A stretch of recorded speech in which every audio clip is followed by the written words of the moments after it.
আসসালামু আলাইকুম, আমি ডাক্তার নাজমুল। আজকে আপনাদের সাথে আমি যে পেশেন্টটা নিয়ে আলোচনা করব, ওর হচ্ছে আপনার স্ক্রিনে দেখতেই পাচ্ছেন ওকে।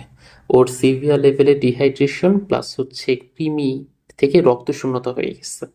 এই ধরনের সমস্যাগুলো কিন্তু খুবই আমাদের চারপাশে কমন, এবং দেখা যায় যে এই কৃমির কারণ থেকে বমি হয়, পাতলা পায়খানা হয়। এই যে রক্ত স্বল্পতা, ওর চোখ মুখের দিকে আপনি তাকাইলেই বুঝবেন একদম পুরো সাদা ফ্যাকাশে হয়ে গেছে, এবং অরুচির মতো সমস্যাগুলো এরকম ডেভেলপ করে। এবং এর থেকেই পরবর্তীতে দেখা যায়, প্রথমে তো কৃমির সমস্যাটা থাকেই, পরবর্তীতে এই কৃমির সমস্যার সাথে আরো বেশি কমপ্লিকেটেড স্টেজ তৈরি করে হচ্ছে ওই ডিহাইড্রেশনটা, এবং যার কারণে এটার থেকে মানে হচ্ছে বডি একদমই এটার মতো ছেড়ে দিবে, স্ক্রিনের এই বিড়ালটার মতো। এখন আপনারা হচ্ছে বেশ কয়েকটা দেখে, যেমন লক্ষণ দেখেই বলতে পারেন যে ডিহাইড্রেশনটা খুব ইজিলি উইদাউট এনি টেস্ট বলে দিতে পারবেন যে আপনার বিড়ালটা ডিহাইড্রেটেড কিনা।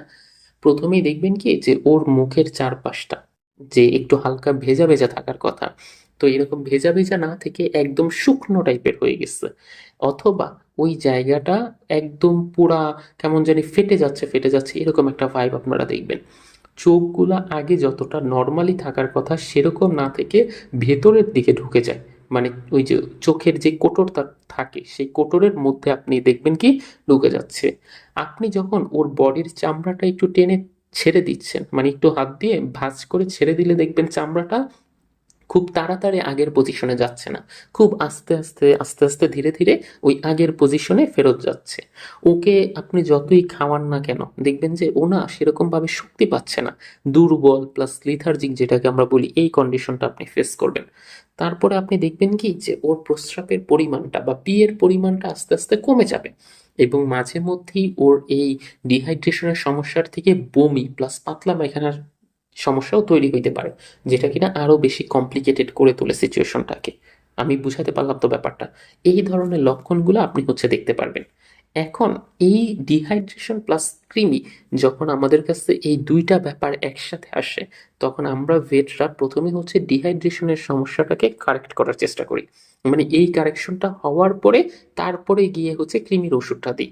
কারণ কৃমির ওষুধটা কিন্তু একটু দুর্বল স্টেজে দেওয়া যায় না, এই জন্য প্রথমেই হচ্ছে ভেটের কাছে আপনি নিয়ে গেলে দেখবেন কি আপনাকে ওকে একটু স্যালাইন দিচ্ছে ওর বডিতে ইনজেক্টেবল ফর্মে।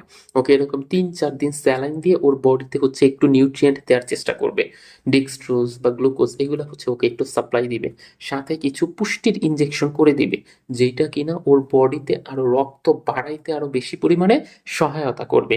প্লাস এইটার সাথে ও হচ্ছে আর একটু বেশি পরিমাণ এনার্জি গেইন করবে, এটা পাবে। এই জন্য আপনারা অনেকেই করেন কি এরকম ধরনের কন্ডিশনে বাসায় শুধু একটু স্যালাইন দেন, আসলে মুখের ওই স্যালাইনটা ওর ওই ডিহাইড্রেশন কাটানোর জন্য এই টাইমে পারফেক্ট না বা পর্যাপ্ত পরিমাণে না। এই টাইমে আপনাকে ইনজেক্টেবল ফর্মে স্যালাইন দিলে ও খুব দ্রুত এইসব ইয়ার থেকে, মানে ফ্লুইড থেরাপি যেটাকে আমরা বলি, এইটা যদি ওকে দেওয়া যায় ও খুব দ্রুত এই ধরনের সমস্যা থেকে রিকভারি করে উঠবে। তারপরে ধরুন যে এই ডিহাইড্রেশনের সমস্যার সাথে যদি ওই বমি থাকে বা পাতলা পায়খানার সমস্যা থাকে, এই ধরনের সমস্যাগুলোকে আপনাকে আগে কারেক্ট করতে হবে। কারেকশন দেওয়ার পরে তারপরে গিয়ে আপনি ওই ডিওয়ার্মিং এর যে মেডিসিনটা, সেইটা ওর ওই টাইমের প্রপার ওজন যতটুক, সেইটুক ওজন অনুসারে আপনি ওকে ওই টাইমে খাওয়াবেন। এবং ওইভাবে খাওয়াইলে দেখবেন যে আপনার বিড়ালটা প্রথমে একটু শক্তিও পাইছে, প্লাস ওর বডিটা এখন এমন একটা কন্ডিশনে গেছে যে ও ওই কৃমির ওষুধের যে একটু হালকা ধকল, সেই ধকলটাও ও নর্মালি মানিয়ে নিতে পারতেছে। তখন আর আপনি এরকম কোনো ধরনের সমস্যা ফেস করবেন না। এখন কৃমির যেই ওষুধটা দিবেন, এইসব ওষুধ দেওয়ার ক্ষেত্রে অনেক ধরনের গ্রুপের মেডিসিন আপনারা বাজারে পাবেন। এই জন্য রেজিস্টার্ড ভেটের সাথে কথা বলে উনি ওই টাইমে উনি দেখবেন যে একটা নির্দিষ্ট ডোজ করে দিবে, এবং বলবে আপনি হচ্ছে এখন এই গ্রুপের ওষুধটা খাওয়ান, ঠিক 5 দিন বা 7 দিন পরে ভিন্ন গ্রুপের ওষুধটা খাওয়াবেন। এইভাবে হচ্ছে উনি যখন আপনাকে একটা ডোজ করে দিচ্ছেন, আপনি যদি সেভাবে খাওয়ান দেখবেন যে খুব দ্রুতই ওর ওই কৃমির সমস্যাটার থেকেও মুক্তি পেয়ে যাচ্ছে।